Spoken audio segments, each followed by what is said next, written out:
Domain transfer কি? আমি তো এতক্ষণ ধরে যা কাজ করলাম সব .myshopify কাজ করছি। ক্লায়েন্ট বললো আমি এই পুরো সাইটটা codenby.com এ নিয়ে যাব বা ওয়েব পেটলাইনে নিয়ে যাব বা যে কোনো একটা .com ডোমেইনে নিয়ে যাব। তখন তুমি কি করবা, ঠিক আছে? একটু ভালো করে খেয়াল করো, মানে এটা হচ্ছে Shopify ওয়েবসাইট থেকে চলে যাবে। হ্যাঁ, পুরো সাইটটাই ওখানে চলে যাবে, কিন্তু তোমার কোনো এডিট করতে হলে Shopify প্যানেলে করতে হবে, ঠিক আছে? মানে এটা ফাইনালি সব কাজ শেষ হয়ে যাওয়ার পর যখন সাইট ডান তখন গিয়ে আমি ডোমেইন ট্রান্সফার করব, ঠিক আছে? জাস্ট হচ্ছে বাইরের সাইটে দিয়ে দিই, বাইরের সাইটে দিয়ে দিব। হ্যাঁ, বা ক্লায়েন্টেরই ফার্স্টে Shopify প্যানেল থাকবে, ও পরে অন্য কোনো একটা ডোমেইনে নেবে। আমি কিন্তু আমার পার্টনার অ্যাক্সেসে ক্লায়েন্টের কাজ করব না, ক্লায়েন্ট আমাকে Shopify অ্যাক্সেস দিবে, ওখানেই করব।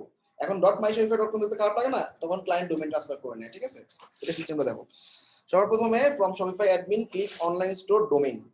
Shopify এখানে হচ্ছে অনলাইন স্টোরে ক্লিক করব, ক্লিক করার পর এই যে ডোমেইন স্টোর বার করে রেখে দিয়েছে, এটা আগে ওপেন ছিল।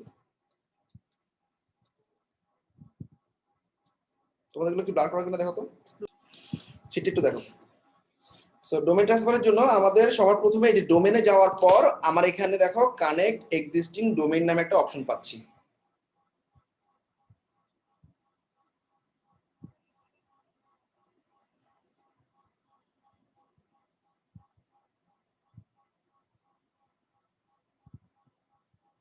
একটু দেখো, আমি জুম করছি। আচ্ছা, এখানে হচ্ছে connect existing domain, domain name দিবা, ঠিক আছে? ডোমেইন নেম দেওয়ার পর ডোমেইন নেম দিছো, ডোমেইন নেম দেওয়ার পর নেক্সট দিবা। নেক্সট দেওয়ার পর তোমার ভেরিফাই করার জন্য অপশন আসবে, ঠিক আছে? তখন তোমার কাছে একটা এপিপি কোড যাবে। এপিপি কোড কি? এপিপি কোডটা হচ্ছে ধরো একটা ডোমেইনের এপিপি কোড থাকে, যেখান থেকে ডোমেইন নেওয়া হয়, সেখানে যে প্যানেলটা আছে এই প্যানেলে গিয়ে এই এপিপি কোডটা নেওয়া যায়। আমি একটু লগইন করে দেখাচ্ছি। আর আমাদের সবগুলো আসলে স্টুডেন্টদের ডোমেইন একটা প্যানেলে থাকে, তো যার কারণে তোমাদেরকে ডোমেইনের অ্যাক্সেস দেওয়া সম্ভব হয় না, কিন্তু জায়গাটা আমি দেখাই দিচ্ছি কিভাবে করতেছি। মনে করো এখানে একটা ডোমেইন আছে, ঠিক আছে? এই ডোমেইনটা সবার প্রথমে আনলক মানে লক করা থাকে, লক থেকে আনলক করতে হবে, ঠিক আছে? এই তো ডোমেইনটাকে আমি ফার্স্টে এখানে ঢুকলাম ডোমেইনটার ভিতরে। এটা রিসেন্টলি নাও একটা ডোমেইন। এই ডোমেইনটা ফার্স্টে যে লক করা থাকে, হ্যাঁ, ক্লিক করলাম এটার উপরে। ক্লিক করার পর এটাকে আনলক করতে হয়। পুরো ক্লিয়ার? মানে ধরো এটা কি সবার প্যানেলে এরকম থাকবে? এরকম মানে লক আনলক একটা অপশন থাকবে কিছু একটা, একদম কাছাকাছি হবে না। ওকে, এবার আমি ব্যাক করি। লক করে এবার আনলক করা শেষ, ব্যাক। এবার এই ডোমেইনটার একটা ইপিপি কোড থাকবে, দেখছো ইপিপি কোড পাইছো? This is the EPP code.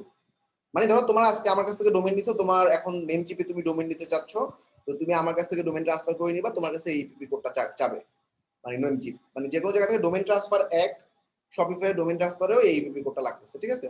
তো এই ইপিপি কোডটা তুমি জাস্ট বসাই দিবা তোমার এইখানে, ঠিক আছে? যে ইপিপি কোড নেওয়াটা দেখাইলাম, ইপিপি কোড নিলা, ইপিপি কোড নেওয়ার পর এইবার শপিফাই ভেরিফিকেশন কোড বক্সের মধ্যে বসাই দিবা, ক্লিক ট্রান্সফার দিবা, ট্রান্সফার হয়ে যাবে।